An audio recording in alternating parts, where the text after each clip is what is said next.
সমবেত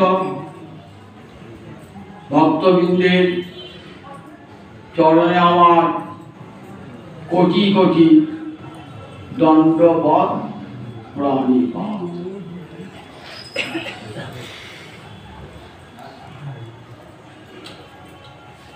মহাপ্রভু প্রয়াগের দশাশ্বমেধ ঘাটে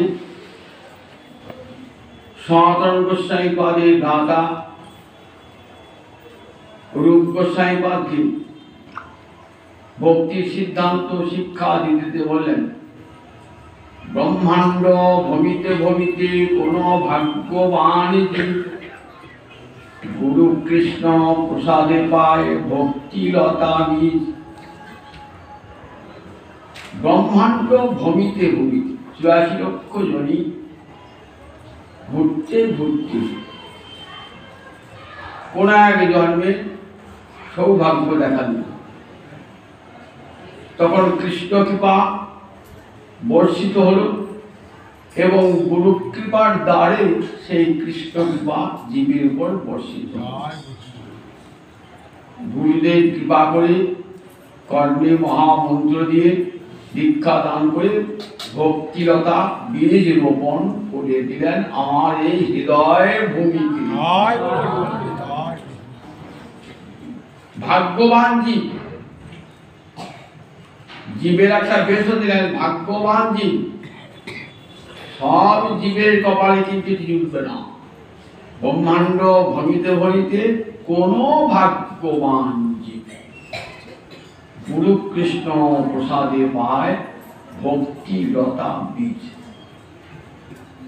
যে বীজটি রোপণ করলেন সেখান থেকে ভক্তিলতা হবে। তো জল সিঞ্চন করতে হবে, মাটি দিতে হবে, সার দিতে হবে, তবে তো অঙ্কুরিত লতাটি বৃদ্ধিপ্রাপ্ত হবে। শ্রবণ কীর্তন জলে করে সিঞ্চন। শ্রবণ এবং কীর্তন, দেখুন কত কটা ভজন দেখেছেন তো, এই যে হরিকথা শুনতে এসেছেন তো, আর যদি অন্য কোনো ভজন আজ নাও করেন তাতেও ক্ষতি নাই। এই যে শ্রবণ করলে একটা ভজন হয়ে গেছে। হরিকথা, শ্রবণ এবং কীর্তন নবিধা ভক্তি অঙ্গের দুটি অঙ্গ, শ্রবণ এবং কীর্তন। তাহলে হরিকথা বসে শুনছেন ১ ঘন্টা কৃষ্ণ ভজন হয়ে গেল।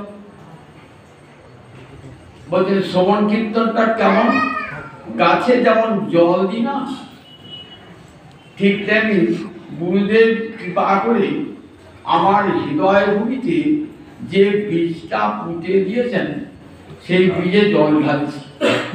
শ্রবণ কীর্তন জলে কদবে সিঞ্চন। কাকে বলছেন? রূপ গোস্বামী পাদ। কে রূপ গোস্বামী? ৬ গোস্বামীর অন্যতম, হুসেন সাহেব অর্থমন্ত্রী। তাকে ভক্তি সিদ্ধান্ত শিক্ষা দিয়ে, এর আগে শুনেছেন কতদিন ধরে সনাতন শিক্ষা। রূপ গোস্বামীকে শিক্ষা দিলেন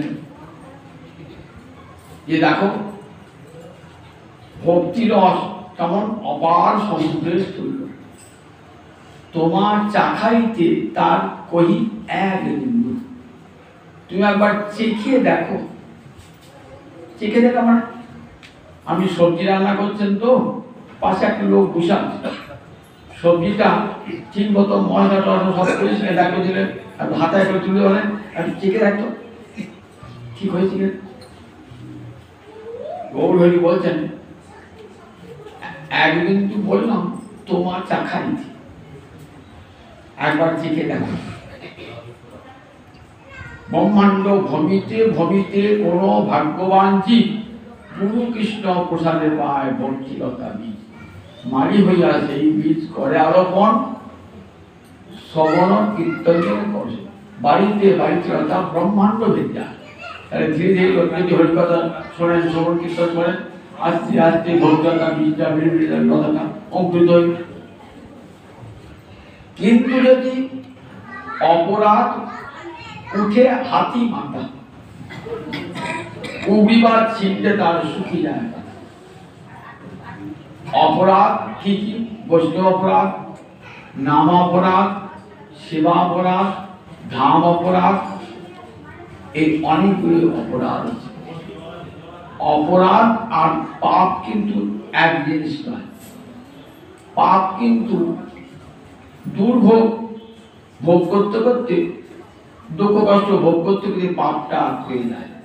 অপরাধ কিন্তু তা যায় না, পাপের চেয়েও গুরুতর হচ্ছে অপরাধ। যদি কোনো বৈষ্ণবের কাছে অপরাধ হয়ে থাকে, কোটি কোটি নাম জপ করলেও ওই অপরাধ দূরীভূত হবে না। যদি যে বৈষ্ণবের কাছে আমি অপরাধ করছেন তার কাছে ক্ষমা না চেয়ে নেয়, যদি বৈষ্ণব অপরাধ উঠে হাতি মাথা।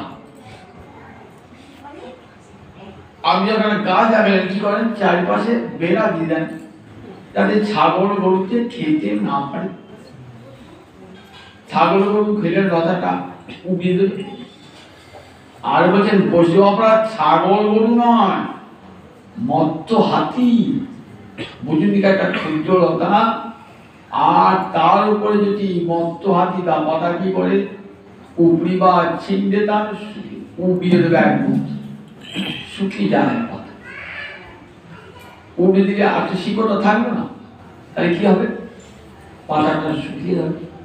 তাহলে এই বৈষ্ণব অপরাধ ভয়ঙ্কর অপরাধ। এই বৈষ্ণব অপরাধের কোথায় শোনা হবে? কি ভয়ঙ্কর অপরাধ এই বৈষ্ণব অপরাধ। শ্রীমদ্ ভাগবত লিখেছেন, দেখো যখনই ভক্তি পথে চলবে না, চারিদিকে কারো নজর রাখবে যেন কোনো প্রকারে আমার অপরাধ কারো কাছে না হয়ে যায়। লতার চারিদিকে যেমন বেড়া দেন, ঠিক তেমনি আপনাকে বেড়া দিতে হবে যাতে কোনো প্রকারে আমার কোনো প্রকার বৈষ্ণব অপরাধ ঘটে না যায়। বৈষ্ণব অপরাধ মানে বৈষ্ণবকে যদি মনে মনেও অবজ্ঞা করেন তাহলে সেটা একটা অপরাধ। সাক্ষাৎ অবজ্ঞাত অপরাধ বটেই।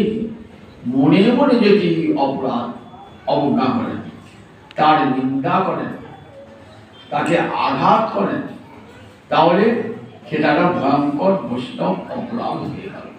এই অপরাধের ফলে দেখবেন আর ভক্তিলতা বৃদ্ধিপ্রাপ্ত হচ্ছে না, শুকিয়ে যাচ্ছে।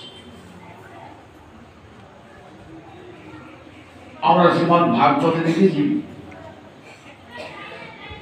ভক্তি এমন একটি বৈষ্ণব অপরাধ এমন একটি বস্তু না, যে যত বড় তপস্যা হন আপনি, মুনি হন আপনি, বেদ পাঠী ব্রাহ্মণ হন আপনি, তথাপি যদি বৈষ্ণব অপরাধ ঘটে যায় তার পতন হয়ে যায়। মহারাজ অম্বরীশ কৃষ্ণ ভক্তিতে ভক্তিমান, একাদশ ইন্দ্রিয় দিয়ে তিনি কৃষ্ণ সেবা করেন। দুর্বাসা ঋষি এসেছেন তো তার কাছে, পরমাদরে নিমন্ত্রণ জানিয়েছেন, নিমন্ত্রণ গ্রহণ করেছেন, কিন্তু তপস্বী জানেন না যে একাদশী পর দিন দ্বাদশী হয়, সেদিন পারণ করতে হয়। পারণ মানে ব্রত ভঙ্গ। মহাপ্রসাদ খেয়ে ব্রত ভঙ্গের নাম হলো পারণ। কয়কার বুদ্ধন্য, পালন নয়, পারণ, অর্থাৎ ব্রত ভঙ্গ হয়ে গেল। এবং সেটি কিন্তু নির্দিষ্ট সময়ের মধ্যে করতে হয়। দ্বাদশী অতিক্রান্ত হয়ে গেলে আর ত্রয়োদশী হবে না। যদি নির্দিষ্ট সময় না করেন তাহলে কি হয়? ব্রত বৈগুণ্য হয়ে যায়, অর্থাৎ ব্রতটি আর ফলদান করবে না। এত বড় তপস্যাও তিনি জানেন না। নিমন্ত্রণ স্বীকার করেছেন, কিন্তু নির্দিষ্ট সময়ে না পৌঁছালে রাজা যে ব্রত ভঙ্গ করতে পারছেন না। রাজা ব্রাহ্মণ এবং বিজ্ঞ বৈষ্ণব ভজনশীল বৈষ্ণবের কাছে অনুমতি নেন, আমি তো এখন ধর্ম সংকটে পড়েছি, এখন আমার কর্তব্য কি? বললেন কৃষ্ণের চরণামৃত গ্রহণ করে আপনি ব্রত ভঙ্গ করুন। চরণামৃত পান সেটি ভোজনও বটে অভোজনও বটে, কাজে কোনো অসুবিধা নাই। যখন করেছেন না কৃষ্ণের চরণামৃত নিয়ে যে ভোজন করেছেন না, দুর্বাসা ঋষি জ্ঞানী ছিলেন, তপস্বী ছিলেন, তো তপস্যার বলে জানতে পেরেছেন রাজা আমাকে অতিক্রম করে ব্রত ভঙ্গ করেছে, তাই ক্রুদ্ধ হয়ে আসছেন।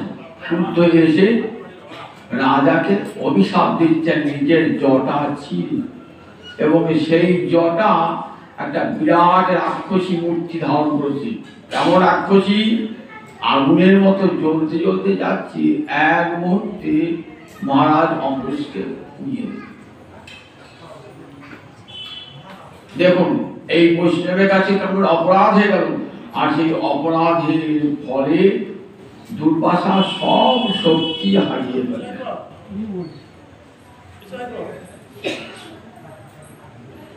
ভগবান বলেছেন আমার ভক্তের কখনো বিনাশ হয় না। সুদর্শন চক্র এসেছেন, সেই কৃত্যাকে পুড়িয়ে দিয়েছেন, দুর্বাসার পশ্চাৎ ছুটেছেন। দুর্বাসা ব্রহ্মলোক, কৈলাস, দশদিক কোন জায়গাটি আর স্থান পেলেন না। ভগবান বললেন দেখো এত বড় অপরাধ করেছো, যার কাছে ক্ষমাটা তার কাছেই চাইতে হবে, আমার কাছে ক্ষমা চাইতে হবে। দুর্বাসা এসে মহারাজ অম্বরীশের কাছে ক্ষমা চাইলেন, তবে তিনি অপরাধ থেকে মুক্ত হলেন। নবদ্বীপের চাপাল গোপাল শিবাস পণ্ডিতের উপরে ক্রুদ্ধ হয়ে কি করেছিলেন? শিবাস পণ্ডিতের বাড়ির দরজার সামনে একটা মাটির কলসিতে করে মধ্য একটা জবা ফুল আর একটা ছাগলের কাটা মুখ দিয়েছিলেন। বৈষ্ণবকে হেয় করবার জন্য হরিনাম তো হয় না, তন্ত্রমুক্ত হয় না। কি হলো দেখুন, 3 দিনের মধ্যে কুষ্ঠ ব্যাধিতে আক্রান্ত হল। 3 দিনের মধ্যে কুষ্ঠ ব্যাধিতে আক্রান্ত হয়ে গেল। কোথায় স্থান হলো? নিজের বাড়িতে স্থান হলো না। নিজের স্ত্রী পুত্র বললেন দেখো তুমি এখান থেকে বিদায় নাও, নইলে আমার স্ত্রী আমাদেরও কুষ্ঠ ব্যাধি আক্রান্ত হওয়ার আশঙ্কা থেকে যাবে। গঙ্গার তীরে একটা তীরে বেঁধে থাকলেন। মহাপ্রভু দেখতেন আর বলতেন যে ঠাকুর সবাইকে কৃপা করেছে, আমার কৃপা করবেন না, তুই বৈষ্ণব চরণে অপরাধ। কোথায় গিয়ে কৃপাটা হলো? মহাপ্রভু যখন নীলাচল থেকে একবার বাংলাদেশে এলেন বৃন্দাবন যাওয়ার ছল করে, তখন সাতকুলিয়া বলে একটি জায়গা আছে গঙ্গার উপরে, সেটিকে এখনো বলা যায় অপরাধ ভঞ্জনের পাঠ। এখানে গিয়ে শিবাস পণ্ডিতের চরণে ধরলেন, কুষ্ঠব্যাধি হতে গোপাল মুক্ত হলেন। মহাপ্রভু বলেন দেখো যে মুখে করিয়াছ তুমি বৈষ্ণব নিন্দন, সেই মুখে করিবে তুমি বৈষ্ণব বন্দন। যে মুখ দিয়ে কৃষ্ণ নিন্দা করেছো, সেই মুখ দিয়ে তুমি বৈষ্ণবের বন্দনা করো। এই চাপাল গোপালের বৈষ্ণব বন্দনার নাম দেবকীনন্দন দাস হয়েছিল। বৈষ্ণব বন্দনা করেছে। দেখুন তাহলে বৈষ্ণব অপরাধের কি হয়? দেবানন্দ পণ্ডিত বিদ্যানগরে, দেবানন্দ পণ্ডিত ভাগবতের সুপণ্ডিত, বৈদিক শাস্ত্রের সুপণ্ডিত, কিন্তু তার ব্যাখ্যা সব জ্ঞানমুখী। ভক্তকে আদর করতেন না, কিন্তু ভাগবত পাঠ হলে সেখানে ভক্তের আগমন হয়, কারণ জানে এটা ভক্তি শাস্ত্র, তাই ভক্তের সমাগম হয়। তাই কে এসেছেন সেখানে? শিবাস পণ্ডিত ভক্ত করে এসেছেন। প্রহ্লাদের চরিত্র পাঠ হচ্ছে, কত দুঃখ কষ্ট সহ্য করো প্রহ্লাদ কৃষ্ণ ভজন ছাড়ে নাই। শুনতে শুনতে প্রহ্লাদের দু নয়নে জলধারা, কখনো কেঁদে উঠছেন, মুখে শব্দ হচ্ছে। পাশাপাশি দেবানন্দ প্রধানের শিষ্য ছাত্র তারা বলছেন, দেখো তুমি এখানে কাঁদতে এসেছো নাকি, শব্দ করছো নাকি, যাও আমাদের পার্শ্বনায় বিঘ্ন হচ্ছে বলে তাকে একবারে সভা থেকে তুলে নিয়ে বাড়ি বাইরে দিলেন। এটি মহাপ্রভুর আবির্ভাবের বহু দূরে ঘটনা কি ঘটেছে, কি হলো দেখো। এই বৈষ্ণব অপরাধের ফলে দেবানন্দ পণ্ডিতার ভাগবতের স্ফুরণ হয় না, পাঠ করতে যান কিন্তু ব্যাখ্যা করতে পারছেন না। মহাপ্রভু আবির্ভূত হবার বললেন, দেবানন্দ তুমি আর ভাগবতের ব্যাখ্যা করতে পারো না, কেন জানো? তুমি বৈষ্ণবের অপরাধী অপরাধী।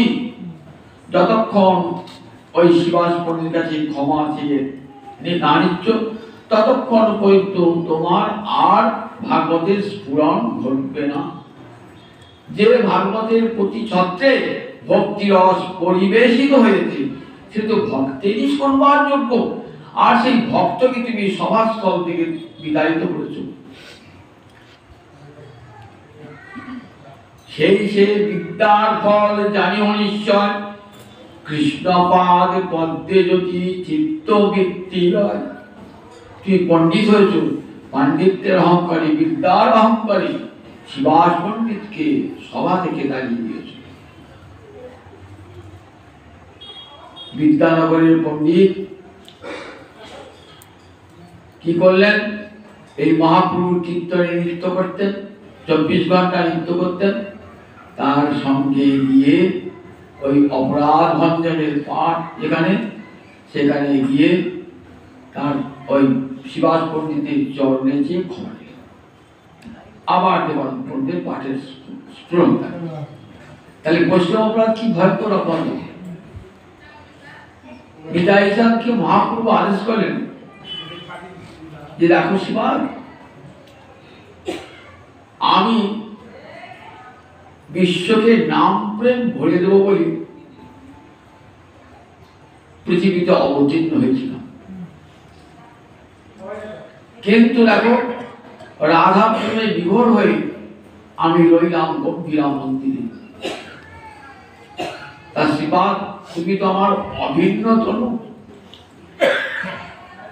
তুমি গঙ্গার তীরে তীরে আর দেশের যত গ্রাম সর্বত্র হরে কৃষ্ণ কৃষ্ণ কৃষ্ণ হরে হরে, হরে রাম রাম রাম হরে হরে।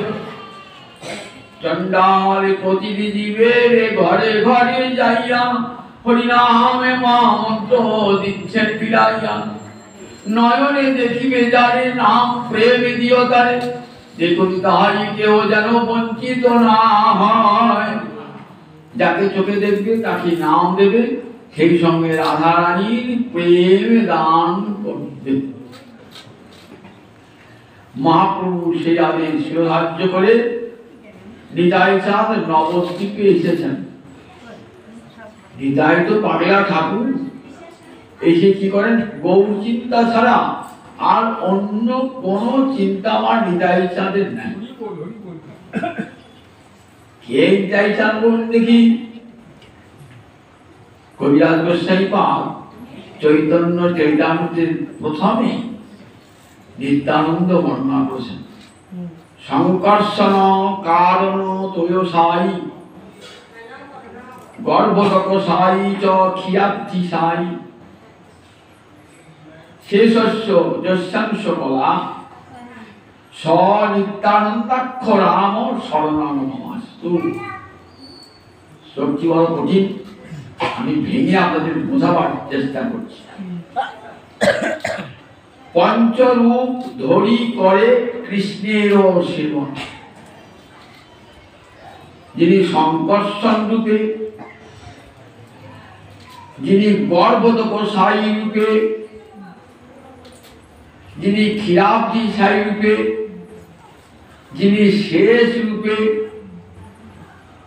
গোবিন্দের সেবা করছেন, সেই নিত্যানন্দ নামযুক্ত বলরাম আমার চিরকালের শরণ। সংকর্ষণ রূপে, সংকর্ষণ কাকে বলে? বৈকুণ্ঠে এবং দ্বারকায় ভগবানের ঐশ্বর্যময় মূর্তি। দ্বারকা তো ঐশ্বর্যের ধাম, বৈকুণ্ঠ ঐশ্বর্যের ধাম। সেখানে ভগবানের 4টে মুহ মূর্তি আছে, ঠিক ভগবানের সমান তারা। বাসুদেব, সংকর্ষণ, প্রদ্যুম্ন, অনিরুদ্ধ, অর্থাৎ 4টে মুহ। বজ্রপালা দীর্ঘ হ, বজ্রপালা দীর্ঘ হ, এরা ভগবানের সমান শক্তি যুক্ত। গোলকের বলরাম এই 4টে মূর্তি ধরে বাসুদেব, সংকর্ষণ, প্রদ্যুম্ন, অনিরুদ্ধ 4টে রূপ ধরে গোবিন্দ সেবা করছেন। এদিকে বলা হয় আবরণ দেবতা। তাহলে বলরামের একটা রূপ হলো সংকর্ষণ। সংকর্ষণ মানে সম্যক রূপের কর্ষতি। কর্ষতি মানে আকর্ষণ করে। সম্যক রূপে সৃষ্টির বীজকে নিজের মধ্যে আকর্ষণ করে নিয়ে চলে যান। কখন? প্রলয়কালে। প্রলয়কালে বিশ্ব জলে ভরাতো, আবার তো নতুন সৃষ্টি হবে। সেই সৃষ্টির বীজ কোথায় থাকবে? সেই সৃষ্টির বীজ থাকবে সংকর্ষণের কাছে। সমস্ত সৃষ্টির বীজকে নিজের মধ্যে সম্ভব রূপে আকর্ষণ করে নিয়ে যান। বলি বলরামের একটা নাম হলো সংকর্ষণ। প্রলয়কালে কি হয় না, সংকর্ষণের একটা মূর্তি, তার নাম কারণ তয়সাই। তয় মানে জল, কারণ মানে চিন্ময় জল, চিন্ময় জলে শুয়ে আছেন। কারণ তয়সাই অর্থাৎ কারণ সমুদ্রে শুয়ে আছে। কোথায় আছে কারণ সমুদ্রটা? এই তো 14 ভুবনে একটা ব্রহ্মাণ্ড, এমনি করে অনন্ত ব্রহ্মাণ্ড, তারপরে প্রকৃতির 8টি আবরণ পার হওয়ার পর বৈকুণ্ঠের চতুর্দিকে রয়েছে কারণ সমুদ্র। বৈকুণ্ঠকে ঘিরে গঙ্গা, যমুনা, গোদাবরী এরা সব ওই বিরজার অংশ। আমরা গঙ্গায় স্নান করলে বিরজাতেই স্নান করি, যমুনায় স্নান করলে বিরজাতেই স্নান করি। বিরজা রাধা রানী সখী, বিরজা গলে জল হয়ে গেছিলেন। বৈকুণ্ঠের চতুর্দিকে পরীক্ষা রয়েছে এই বিরজা। প্রলয় শরীরে কি করেন? এই কারণ সমুদ্র করে বলরাম একটা মূর্তিতে শুয়ে পড়েন। সেই মূর্তির নাম কারণ সমুদ্র সাই। কোথায় শুয়ে আছেন? অনন্তনাগের পিঠের উপর শুয়ে আছেন। অনন্তনাগের পিঠের উপর, বুঝতে পারছেন? অনন্তনাগের পিঠের উপর শুয়ে আছেন। ঘুমুচ্ছেন তো ঘুমুচ্ছেন, কখন জাগবেন? যখন সৃষ্টির ইচ্ছা জাগ্রত হবে। একহম বৈশ্যাং প্রজায়েয়, আমি এক আছি, আমি বহু হব। এই যে ইচ্ছা না, সঙ্গে সঙ্গে ভগবান ছুটি বেদ কথা বলছেন তদ ঐশ্বর। তিনি একবার স্বমনসা অকাময়ত, তিনি মনে মনে কামনা করলেন একহম বৈশ্যাং প্রজায়েয়, আমি এক আছি, বহু হব, লীলা করব। বহু না হলে তো লীলা হয় না, লীলা করব। আমার সৃষ্ট যত মানুষ, পশু, পক্ষী, প্রাণী, তাদের মাঝে আমি লীলা করবো। তো আমি এক আছি জলের মধ্যে শুয়ে, খেলা হবে কেমন করে? খেলা জমবে কেমন করে? কি করলেন? উঠে একবার তাকালেন। এর নাম ইক্ষণ শক্তি। একে বলে গর্ভাধান, অর্থাৎ প্রকৃতির মধ্যে বীজ নিক্ষেপ করা। এইবার কোটি কোটি ব্রহ্মাণ্ড সৃষ্টি হয়ে গেল, সেই ব্রহ্মাণ্ডগুলো ওই কারণ সমুদ্রের ভাসছে, সব ভাসছে। এই যে গর্ভতক সারি কোটি কোটি ব্রহ্মাণ্ড সৃষ্টি হলো, তো গর্ভতক ব্রহ্মাণ্ড বাঁচবে কেমন করে যদি ভগবান কারণ প্রবেশ না করেন? সৎস্বরূপ ভগবান থাকলে তবে তো পৃথিবীর অস্তিত্ব। প্রতিটি ব্রহ্মাণ্ডের মধ্যে প্রবেশ করলেন গোবিন্দ, এক মূর্তিতে বললাম ব্রহ্মাণ্ডের অন্তর্যামী তিনি। প্রতি ব্রহ্মাণ্ডে প্রবেশ করে কি করলেন? তার গর্ভজলে অর্ধেকটা জলে ভর্তি করে দিলেন, তারপর শুয়ে রইলেন, সেখানে অন্তরাগে শুয়ে রইলেন। নাভিতে একটা কমল পদ্ম ফুল বার হলো, সেই পদ্ম ফুলে আছে 14 ভুবন। সেই পদ্ম ফুলের নালে 14 ভুবন। কোথায় গিয়ে শেষ হলো পদ্ম ফুলটা? রসাতল থেকে একবারে গিয়ে ব্রহ্মলোকে গিয়ে ফুল, এর মধ্যে আছে 14 ভুবন। মাঝখানে কি আছে? ক্ষীর সমুদ্র। উপরে সপ্তলোক, নিচে সপ্তলোক, মাঝখানে হলো ক্ষীর সমুদ্র। এই ক্ষীর সমুদ্রে ভগবান আর একটা রূপে রইলেন। কেন রইলেন ক্ষীর সমুদ্রে? ক্ষীর সমুদ্রে উপরের সপ্তলোকের দেবতারা, নিচের সপ্তলোকের রাক্ষস অসুর মানুষ, এরা তাদের নিজেদের অভিযোগ অভাব জানাতে পারবে কার কাছে? ভগবানের কাছে। তাহলে এমন একটা জায়গায় ভগবানের রাজধানীটা হবে যেখানে উপরে লোক আসতে পারে, নিচে লোক আসতে পারে। যেমন দিল্লি ভারতবর্ষের দিল্লি মধ্যখানে, এমন জায়গায় এই ভারতবর্ষের সব স্থানের লোক দিল্লিতে যেতে পারে। ভগবানের রাজধানী এই শ্বেতদ্বীপ অধিপতি, এই ক্ষীর সমুদ্রশালী ভগবান। তাহলে বলরাম, সংকর্ষণ, কারণ সমুদ্রশালী ভগবান, গর্ভতকশালী ভগবান। এবার ক্ষীর সমুদ্রের মধ্যে ভগবান এক রূপে রইলেন। ক্ষীর সমুদ্র, ক্ষীর সমুদ্রে ভগবান এক রূপে রইলেন, যেখানে ক্ষীরোদশায়ী বলা হয়েছে। ভগবান যখনই দেবতারা দুঃখ কষ্ট পেয়েছেন, তাকে জানিয়েছেন এই ক্ষীর সমুদ্রের অধিপতি ভগবানকে। দেখো সর্বতী পুরাণে বর্ণনা আছে, দেবতারা ক্ষীর সমুদ্রের কাছে গিয়ে ভগবানকে স্তব করেছে।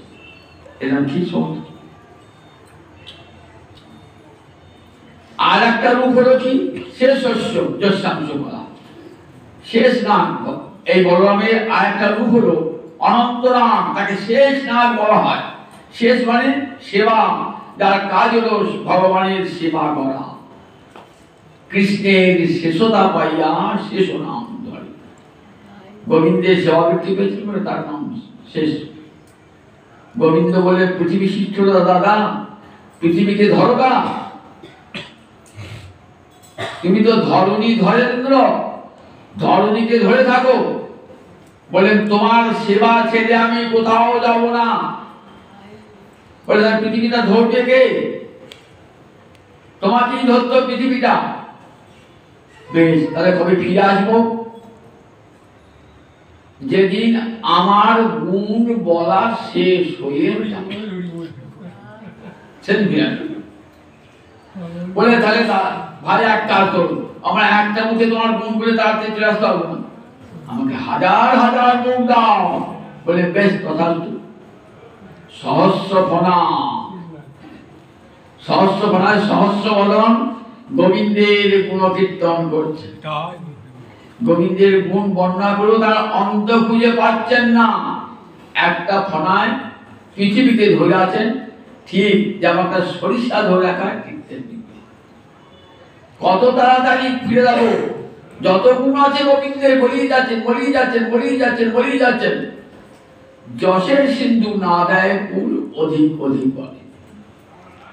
যত বলছেন না, যশের সমুদ্রে বেড়ে বেড়ে যাচ্ছে, শেষ তো হচ্ছে না, বেড়ে বেড়ে যাচ্ছে। আর কোনোদিন ফিরে আসা হলো না, পৃথিবীকে ধারণ করেছেন। এই পঞ্চরূপ ধরি করে কৃষ্ণের সেবন। দেখছো নিতাই চাঁদ কেমন হয়েছেন তো? এই 5টি রূপ ধারণ করে দিবারাত্র গোবিন্দের সেবা করছেন ধর্মী ধর্মেন্দ্র। এই নিতাই চাঁদ ফিরে এসেছেন মহাপ্রভু আদেশে। মুনি ধর্ম পরিত্যাগ করে তুমি সংসার ধর্ম গ্রহণ করো। লোকে জানবে বৈষ্ণব ধর্মটা বৈরাগীর ধর্ম, সংসারী লোকের ধর্ম নয়। তাই যারা সংসারী লোক তারা কৃষ্ণ মন্ত্রে দীক্ষা গ্রহণ করবে না, তারা বৈষ্ণব ধর্ম আচরণ করবে না। তুমি যে সংসার পরিগ্রহ করে তার সন্তান সন্ততি বংশার মধ্য দিয়ে কৃষ্ণ ভক্তি ধারাটাকে ধরিয়ে দেবে। আজ্ঞা পালনই ভক্তের ধর্ম। তো নিতাই চাঁদ ভক্ত স্বরূপ, আসল ভক্ত নিত্যানন্দ পঞ্চতত্ত্বাত্মকং কৃষ্ণং ভক্ত রূপ স্বরূপকং।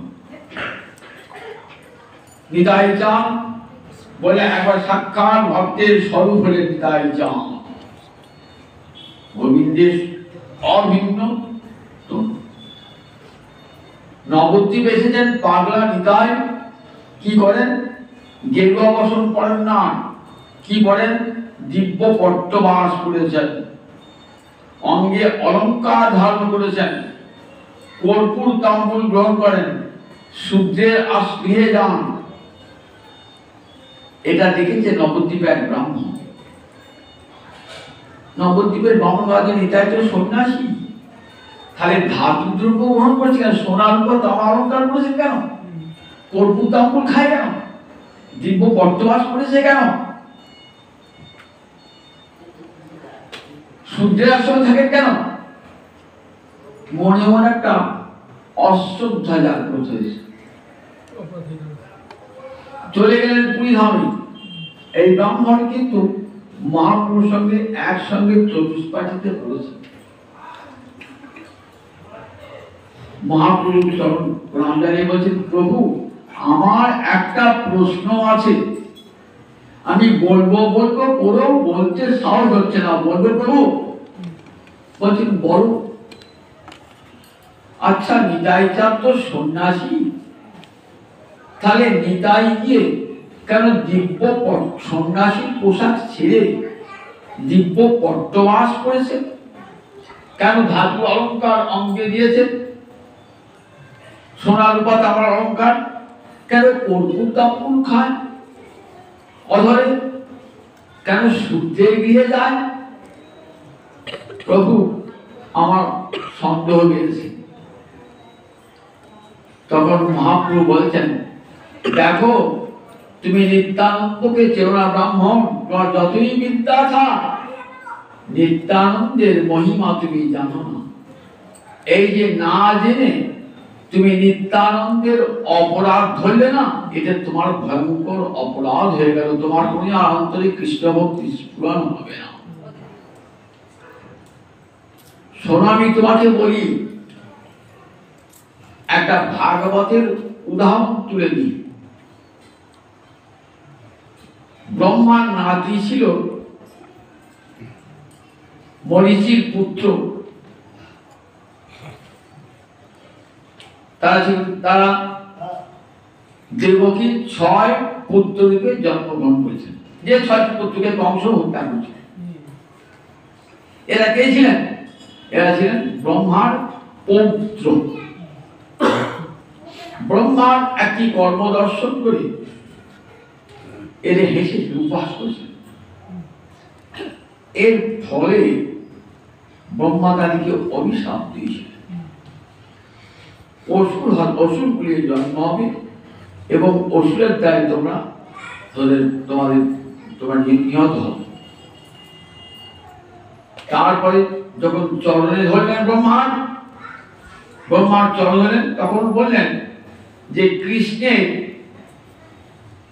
স্তনপানের অবশেষ পান করে তোমাদের মুক্তি হবে। সেই ব্রহ্মার 6টি নাতি দেখেছেন তো, মহৎ অপরাধের ফলে ব্রহ্মার কর্মেতে বিচার করেছেন, যে বিচার করবার ক্ষমতা ব্রহ্মার নাতিদের নাই। তখন তারা কি করলেন? অসুর করে জন্মগ্রহণ করলেন। কোন অসুর করে? হিরণ্যকশিপু যে কুলে জন্মেছে সেই কুলে জন্মগ্রহণ করলেন। জন্মগ্রহণ করে সেখানে আবার অসুরদের দ্বারাই নিহত হলেন। বলেছিলেন দেবকীর গর্ভে জন্মগ্রহণ করে তোমাদের মুক্তি হবে। তখন ওই 6 পুত্র ব্রহ্মার মরীচির 6 পুত্র অসুর কুলে জন্মগ্রহণ করলেন এবং সেখানে অসুরদের দ্বারাই আবার নিহত হলেন, বজ্রাঘাতে নিহত হলেন। নিহত হওয়ার পর তাদেরকে ব্রহ্মা বলেছিলেন, দেখো দেবকীর গর্ভে যখন জন্ম হবে কৃষ্ণের পিতাবশেষ দুগ্ধ পান করে তোমাদের মুক্তি হবে। তারা এসেছিলেন কোথায়? দেবকীর গর্ভে এসেছিলেন। দেখো দেবতার কেমন অধোগতি, অসুর কুলে জন্ম হলো কেন? ব্রহ্মার অপরাধ খুঁজে বার করেছিলেন, এটা তাদের অপরাধ হয়েছিল। দেখো ব্রহ্মার কর্মের, ব্রহ্মা বিষ্ণু শিব এদের কর্মের বিচার করবার ক্ষমতা তোমার নাই, কিন্তু সেই অনধিকার চর্চা করতে গেছিলেন। তারপরে ব্রহ্মার চরণে তাদের অপরাধ হয়েছিল। বলেন দেখো ব্রহ্মা বিষ্ণু মহেশ্বর শুধু তাই নয়, যারা ভজন সাধনের চরম সীমায় উঠেছেন না, তারা কি করেন? সর্বকর্ম দহন সমর্থ। তারা সমস্ত কর্মফল পাপ পুণ্য পুড়িয়ে দিতে পারে। বিশ্বামিত্র, প্রজাপতি, ইন্দ্র, দেখবেন ভাগবতী টিকায় বলা আছে, যখন জিজ্ঞাসা করেছেন কৃষ্ণ কেন পরনারী বিনোদন করলেন, এতে কি কৃষ্ণের দোষ হলো? না না, কৃষ্ণের কেন? যারা কৃষ্ণের চরণে পড়ে রয়েছে যারা, তাদেরই কোনো দোষ হয় না। সর্বকর্ম দহন সমর্থ তারা। দেখো প্রজাপতি, বিশ্বামিত্র, ব্রহ্মা এরা ভজন বলে এমনই উপরে উঠেছেন যে এরা সর্বকর্ম দহন করতে পারেন। তেজসাং ন দোষায় বহ্নে সর্বভুজো যথা। তেজিয়ান ব্যক্তি, তার কোনো দোষ গুণ স্পর্শ করে না তাকে।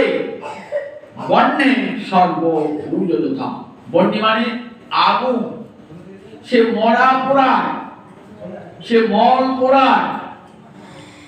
তাহলে আগুনকে তিনি বলতে পারতেন তুই মরা খাও, তোমার কোনো পবিত্র কাজ আমি নেবো না। কিন্তু অগ্নি পাবক, যে কোনো পুণ্য কর্মে ও আগুনকে আগে আনতে হবে। আপনি যদি অপবিত্র হন, যদি গঙ্গা না থাকে, তাহলে আগুনকে স্পর্শ করলে আমি পবিত্র হয়ে যান। কোন থালা বাসন যদি অপবিত্র হয়ে যায়, তাহলে কি করতে হয়? অগ্নি দ্বারা স্পর্শ করলে সে পবিত্র হয়ে যায়। অগ্নি একটা নাম কি? পাবক, মানে পবিত্র করে বলে অগ্নিকে পাবক বলে। উদাহরণ দিলে সুখদেব, তেজসাং ন দোষায় বহ্নে সর্বভুজো যথা। কৃষ্ণের তো কোনো দোষ স্পর্শই করে না। যারা কৃষ্ণের চরণে আত্মারাম শিরোমণি, তাদেরই উদাহরণ দিলেন। যেমন দেবরাজ ইন্দ্র, বিশ্বামিত্র, এরা কোনো অপরাধ করলো, এদের কোনো অপরাধ স্পর্শ করে না। এই অপরাধের জন্য তাদের কোনো নরক ভোগ করতে হবে না বা কোনো, কারণ এরা তপস্যার বাইরে সমস্ত কর্মকে ফলকে পুড়িয়ে ধ্বংস করে দিয়েছে। উদাহরণ দিলেন, কি উদাহরণ দিলেন? দেখো মহাদেব, তিনি সব করেন। তিনি কালকূট বিষ সমুদ্র মন্থন করে যখন কালকূট বিষ এলো, সেই বিষকে তিনি গ্রহণ করেন। আমি যদি শিব সাজতে যান তাহলে কি হবে আপনার? বলেন বিনশ্বতী অচিরা, আপনার সঙ্গে সঙ্গে বিনাশ হয়ে যাবে। মহাদেব যা পারতেন আপনি তাই করবেন। আমি যদি কৃষ্ণ হয়ে পরনারী বিনোদন করি, তাহলে বলবে দেখো তুমি আগে কালকূট বিষটা খাও শিবের মতো, আগে সাপের মাথায় নাচো, তবে তো করবে। তাহলে বলে দেখো তেজসাং ন দোষায় যারা তেজিয়ান তাদের ক্ষেত্রে দোষ স্পর্শ করে না। তাই ব্রহ্মার অপকর্ম কি সুকর্ম এই বিচার করবার ক্ষমতা তাদের ছিল না। তাই তারা কোথায় গেলেন? তারা অসুর হস্তে নিহত হয়ে বলির কাছে চলে গেছে। বলি অসুর তো অসুর রাজা। মা দেবকী কংস ভাব করে দেবকীর কাছে এসেছেন, বলেন মা তুমি কিসে খুশি হবে? তারপরে শুনেছি তোরা গুরুদেব যখন গুরু দক্ষিণা দান করিস, গুরুদেবের মরা পুত্রকে জমালয় থেকে ফিরে দিস। আমার 6টা পুত্র চলে গেছে, ফিরে আনবি? বলে বেশ মা, ফিরে আনছি। চলে গেলেন কোথায়? যেখানে বলি আছে, সুতলে বলি আছে, বলির পুত্রে জন্মিয়েছে। বলির কাছে যখন গিয়েছেন না, বলির কি আনন্দ, প্রভু অহভাগ্যম অহভাগ্যম, এই না আমার দেহ বিত্ত সম্পদ সব তোমার চরণে অর্পণ করলাম, প্রভু কি নেবে প্রভু? বলেন আমার মায়ের 6টি সন্তানকে ফিরিয়ে দাও। এই দিন প্রভু 6টি সন্তানকে ফিরিয়ে আনলেন। 6টি সন্তান এসে দেবকীর স্তন্য পান করলেন। যে স্তন্য পান কে করেছেন? কৃষ্ণ আগে করেছেন। তাহলে পিতাবশেষ হলো। ভুক্তাবশেষ কাকে বলে? খাওয়ার অবশেষ যাকে ভুক্তাবশেষ। পিতাবশেষ মানে যা পান করা হয়েছে তার অবশেষ, পিতাবশেষ। সেই পিতাবশেষ পান করে তারা আবার দেবলোক মুক্ত হয়ে দেবলোকে চলে গেল। তাহলে দেখুন ব্রহ্মার কাছে অপরাধ করার জন্য তাদের কি গতি হয়েছিল। ঠিক তেমনি নিতাই চাঁদের কার্যের বিচার ক্ষমতা তোমার নাই। জানো না নিতাই কি শক্তি? বড় পুরো নিত্যানন্দ এই অবতারে শ্রী চৈতন্য জানায় যায়, সে জানিতে পারে। গৌরীকে যদি বোঝা যায়, নিতাই চাঁদকে বোঝা যায় না। মা বলছেন শ্রীপাদ তোমরা একটা কৌপিন দাও। দিলা নিতাই চাঁদ হাসতে হাসতে কৌপিন, সেই কৌপিনটা মহাপ্রভু ছিঁড়ছেন, ছিঁড়ে ছিঁড়ে ছিঁড়ে ছিঁড়ে ছিঁড়ে ছিঁড়ে সব ভক্ত নাও, এই কৌপিন মাথায় নাও, তাহলে কৃষ্ণ ভক্তি লাভ হয়ে যাবে। সবাইকে দিচ্ছেন। নিতাই চাঁদের চরণ ধুয়ে নাও, নিতাই চাঁদের চরণ সবাই ধুচ্ছেন, নিতাই খিলখিল করে হাসছেন। স্বয়ং মহাপ্রভু নিজে নিতাই চাঁদের চরণ ধুয়ে দিয়ে সেই চরণ ধরে নিতাই চাঁদের চরণ ধরতে অর্পণ করলেন। বলে নিতাই চাঁদের চরণ ধরত জল খেলে কি হবে? কৃষ্ণ ভক্তি লাভ হবে। গোপিকা করে যে ভক্তি কহে ভাগবতী, একলা নিত্যানন্দ হইতে তাহা পাইবে জগতি। আর যে মন্দিরে পাঠ করছি, গদাধর দাস কার শিষ্য ছিলেন? এই প্রভু নিত্যানন্দের শিষ্য ছিলেন। কত বড় ক্ষমতাশালী এই নিত্যানন্দ, যার কথা বলে শেষ করা যায় না। বড় বড় নিত্যানন্দ এই অবতারে শ্রী চৈতন্য জানায় যায়, সে জানিতে পারে। কত কত তার অদ্ভুত ক্ষমতা। বলছে সে ব্রাহ্মণকে, জানো শিবাসের পত্নী ছিল মালিনী, মালিনীকে মা বলতেন নিতাই চাঁদ। কি করতে? কোলে শুয়ে পড়তেন, মালিনীর স্তন্যপান করতেন। একদিন মালিনী একটা ঘিয়ের বাটি কাগে নিয়ে পাঠিয়েছে। ঘিয়ের বাটি ভাবছেন শিবাস পণ্ডিত এসে কি বলবে, ঠাকুর দিকে দেওয়া হয় ঘিটা, খুব বিষয় বলি মা তোমার মনটা ভারী ভারী কেন? তা বলে জানিস আমার একটা ঘিয়ের বাটি কাকে নিয়ে গেছে। ও ঘিয়ের বাটি কাকে দিয়েছে? দেখো মরা ছেলেকে নিয়ে এলাম যমলোক থেকে, আমার গুরুদেবকে দক্ষিণা দান করে ঘিয়ের বাটি আমি এখন দিয়েছি। ওরে কা তুমি কোথায় রেখেছো ঘিয়ের বাটি? এখনই দিয়ে যাও আমার মায়ের কাছে। কিছুক্ষণের মধ্যে কাকটা ঠোঁটে করে এনে মায়ের কাছে ঘিয়ের বাটি না। অসাধারণ ক্ষমতা নিতাই জানে, নিতাই জানে কি যার জন্য আমার মহাপ্রভু পারে যাও নিতাই চান জগৎ জীবের দাঁড়ে দাঁড়ে, তুমি ছাড়া কেউ পারবে না, তুমি তো ধরণী ধরেন্দ্র, তুমি পারবে জগৎ জীবের সর্বত্র হরিনাম দিতে। জাতি ভেদ করবে না, ধর্মের ভেদ করবে না, সকল পাপ পুণ্যের বিচার করবে না, সকলকে দেবে তুমি কৃষ্ণ নাম। এই শক্তি কার হয় বলুন তো? এই শক্তি নিতাই চাঁদের জাতি ভেদের বিচার নাই, ব্রাহ্মণ হতে আরম্ভ করে চণ্ডাল পর্যন্ত সকলকে কৃষ্ণ নামে নাচিয়েছেন। আচণ্ডালে কোল কে দিয়েছেন? গৌর হরি নয়, নিতাই চাঁদ আচণ্ডালে কোল দিয়েছেন। যুগ যুগ ধরে ভারতবাসী, বিশ্ববাসী এই মানবতাবাদের জন্য নিত্যানন্দকে অসংখ্য কোটি কোটি ধন্যবাদ জানাবে।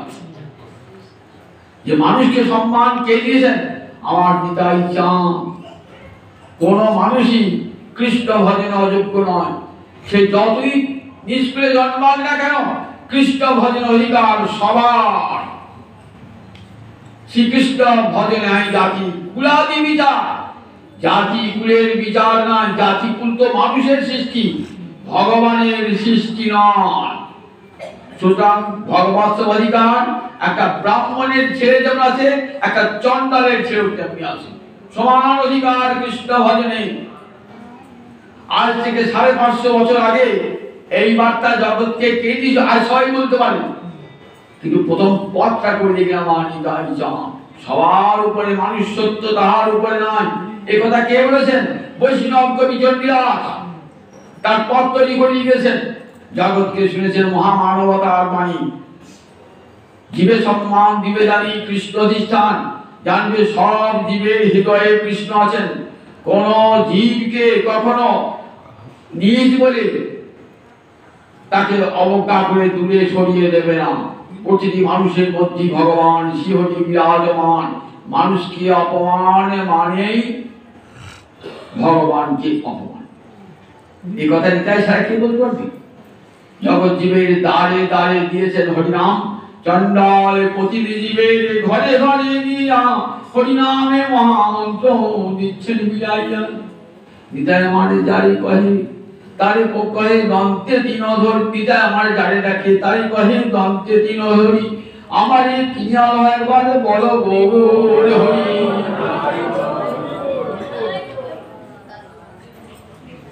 একবার গৌর হরি। এতখানি গরজ আর কোন ভগবানে বলতো? কোন অবতারে?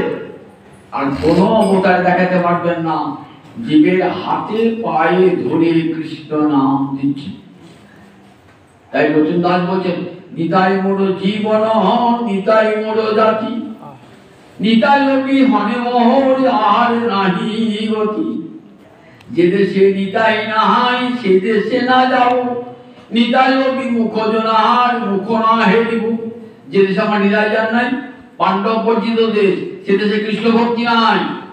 সেখানে ভেদ আছে, ব্রাহ্মণ চণ্ডালে ভেদ আছে, সেখানে যাবো না। যে দেশে নিতাই নাই সে দেশে না যাব, নিতাই বিমুখ জনার মুখ না হেরিব। যে নিতাইকে ভালোবাসে না তার মুখই দেখবো না, তার মুখ দেখবো না। গঙ্গা যার পদজল হর শিরে ধরে, হেন নিতাই না ভজিয়া দুঃখ পাইয়া মরে। লোচন বলে আমার নিতাই কাঙালেরও ঠাকুর, কাঙালেরও গুরু। আমার নিতাই চাঁদ কাঙালের গুরু। যখন সকলকে কৃষ্ণ নাম দিয়েছেন, যাকেই দেখেছেন আমার মহাপ্রভু আদেশ প্রতি মুহূর্তে পালন করেছি। তুমি সেই নিতাই চাঁদের কর্মের বিচার করতে এসেছো ব্রাহ্মণ, তোমার ভয়ঙ্কর অপরাধ হয়ে যাবে।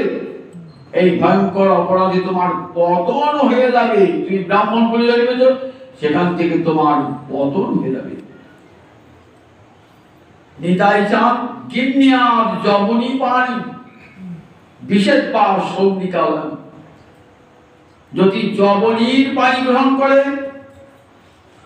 যদি মধ্যালয়ে প্রবেশ করে, তথাপি ব্রহ্মণবন্দন নিত্যানন্দ চরণাম পূজা। তথাপি ব্রহ্মার বন্দনীয় আমার নিতাই চাঁদের চরণাগম। তথাপি ব্রহ্মণ বন্দন নিত্যানন্দ চরণাম পূজন। নিতাই চাঁদের চরণ কমল ব্রহ্মার বন্দনীয়। যদি যমনীর পানি ধরে, সে যদি মধ্যালয়ে প্রবেশ করে, তাহলে মদে ভাট্যে প্রবেশ করে, তথাপি নিত্যানন্দের চরণ ব্রহ্মার বন্দনীয়। যাও ব্রাহ্মণ, তুমি শীঘ্র গিয়ে তার চরণে ক্ষমা চেয়ে নাও, তোমার ভয়ঙ্কর বৈষ্ণব অপরাধ ঘটে গেছে। জানো, যারা গোবিন্দ ভজন করে তাদের মুক্তি হতেও পারে, নাও হতে পারে। সিদ্ধি ভবতি নবায়তি, সংশয় অচ্যুত সেই জ্ঞান। যারা গোবিন্দ সেবা করে তাদের মুক্তি হতেও পারে, না হতে পারে। কিন্তু নিঃসংশয় কিন্তু নিঃসংশয়ে কাদের সিদ্ধি হবে বলেন? অচ্যুত চরণে যারা রত রয়েছে, অচ্যুত চরণ রতাত্মনা, অচ্যুত ভক্ত তদভক্ত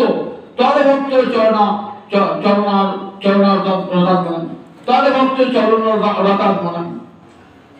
গোবিন্দের সেবা করলে পারে মুক্তি হতে পারে, না হতে পারে। কিন্তু গোবিন্দের ভক্তের চরণে যার রক্ত যে রত রয়েছে বলেন, তাদের মুক্তি অবশ্যম্ভাবী, নিঃসংশয়। গোবিন্দ চরণ সেবায় যারা রত হয়ে রয়েছে সেই ভক্তের মুক্তি হবেই হবে। তাহলে যাও, এই ভক্ত চরণে অপরাধী, বৈষ্ণব চরণে অপরাধী।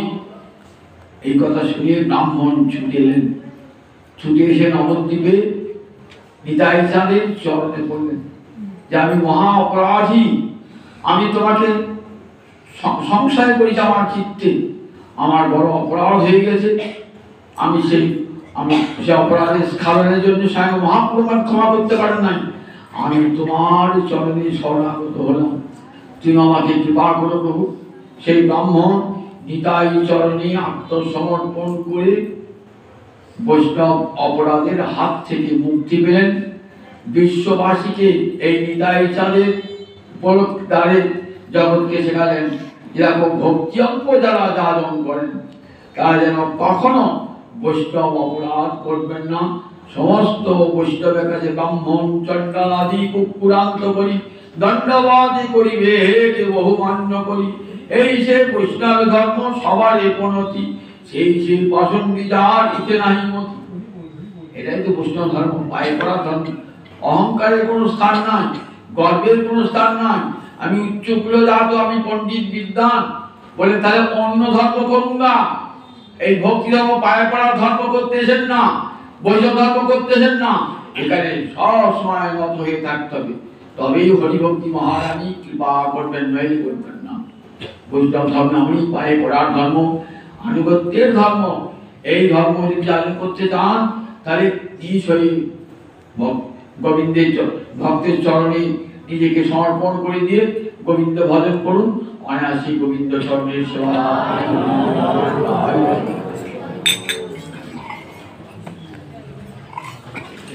রাধে কৃষ্ণ, জয় রাধে কৃষ্ণ গোবিন্দ।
সাধনবাবু পরম ভক্ত, তার বিবাহিত জীবনে 85 বছর উত্তীর্ণ হল।